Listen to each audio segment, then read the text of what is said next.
Hey, this is Max. Welcome back to another CSR2 video. I'm here with the free Porsche 911 GT2 RS Weissach package that Natural Motion gave to all of us as a reward, in a sense, as a apologetic reward, because we've been having nothing but connection issues for 2 days earlier in the week. So now, this car, because a lot of players, including a lot of new players, are getting it, one of the first questions that people are going to ask is, what is it good for? Okay, is it worth building? And if I build it, can I use it for some of these events in the game? All right. Well, one, this is not a very good sprinter, so therefore it is not a very strong car for Tempest 3 Tier 5 or even Tempest 2 Tier 5. Even if you have some fusions and a few stage 6s. The other problem with this car is, of course, that it's also not very fast without stage 6s and full fusions. At stage 5 full fusion, this car only does about a 10.3. So it's kind of slow. Alright, so that's the bad news, and let's put that up front.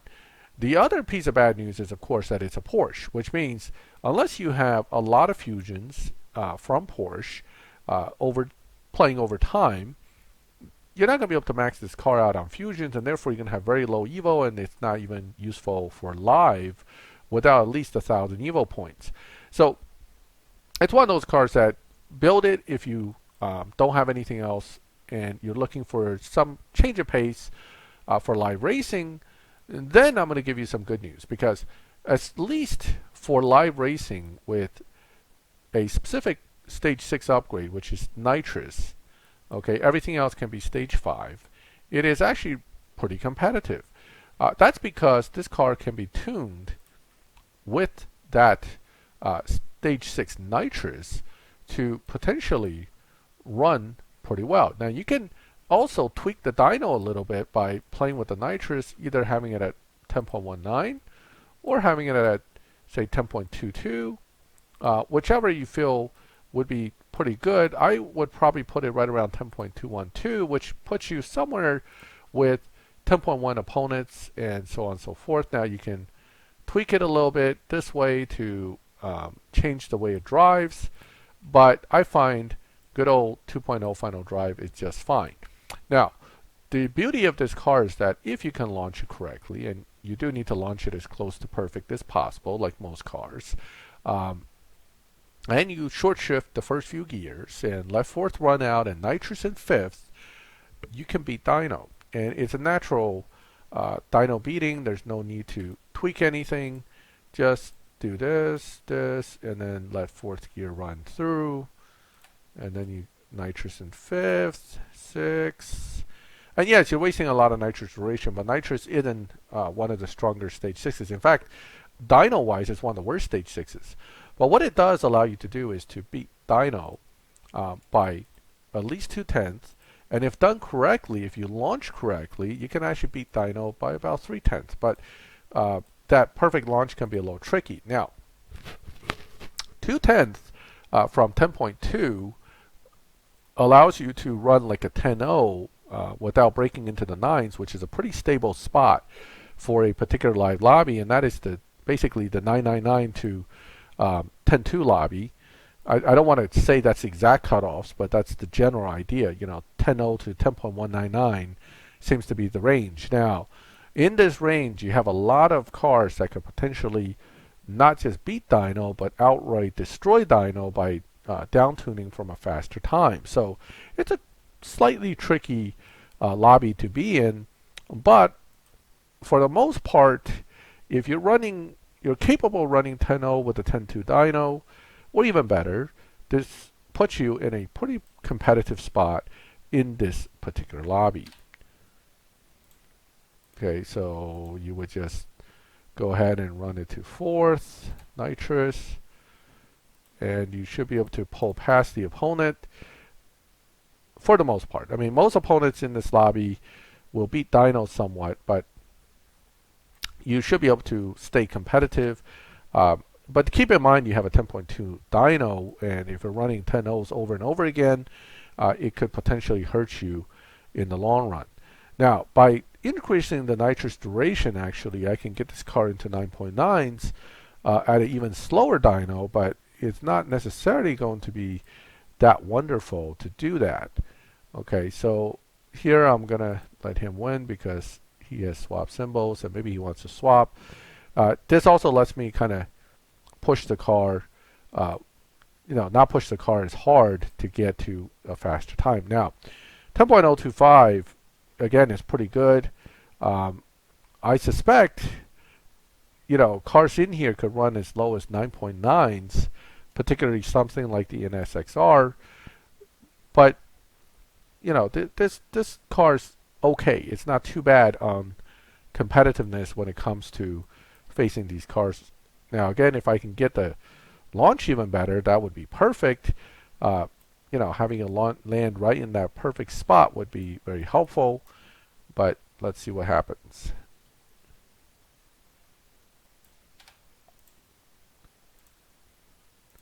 Okay, I might have gotten into second a little quick there, but regardless, it allows me to stay ahead, and that was an easy win. I don't know if the NSXR was not running well. Oh, okay, I did a 10.014, so that would have been, I slowed down on that, so that would have been a 9-second run had I kept pushing it.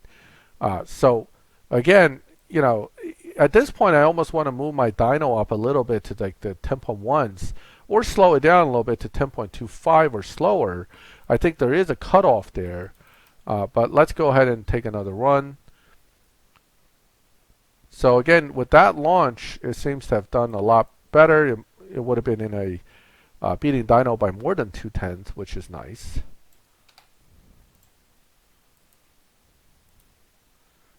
Okay, so I'm not going to use nitrous. I just want to see what I'm running. Okay, so I ran a slow one that time. I let him have it. Maybe he could run 9s, and that's why he wanted to run me again. I can run him again, but this time I will try to run all out. Go ahead and see if I can get a 9-9 run out of this car. Now the risk there is, of course, I could bump my car. I don't really want to do that. I don't generally come into a lobby and start beating dyno by a huge amount left and right. But in this case, we're just kind of showcasing what this car is capable of with just that nitrous stage 6. So let's go ahead and push it a little bit here. All right, a little bit slow on the, okay, here we go.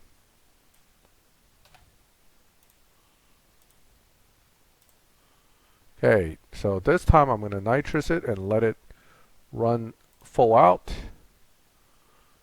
Okay, let's see what we got time-wise. It should be pretty decent. 9.989. So just with nitrous, I'm capable of going from a 10.2 to 9.9s. And by playing with the duration of nitrous, you can make that dyno slower, which could potentially put you in an even slower lobby. Although I think from a competition standpoint, this is fine. If you can run 9s on a 10.2, that's you're going to be pretty competitive against most opponents in here. Although these guys, like something like this, would also run 9.9s or better. Whereas these guys generally can run a best of 10.0 something, and therefore would always be beatable if you don't screw up, of course.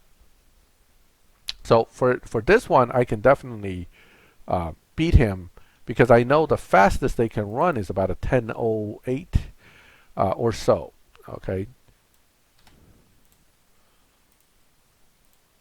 So I'm going to go ahead and push it here with nitrous. And easy peasy. So that's the strength of this car. This is a decent, and I'm not going to say great, I'm just going to say decent live racer. On par, when driven correctly, in this lobby with something like a LB Aventador. But the LB will have lower performance points at this level with higher Evo and potentially could earn more RP, but this is a purple star as well, so this one can do, the extra bonus and all that stuff, so it'll work out pretty good. If you're looking for something like a mild live racer option outside of what you already have, that's the one thing I could recommend this car for.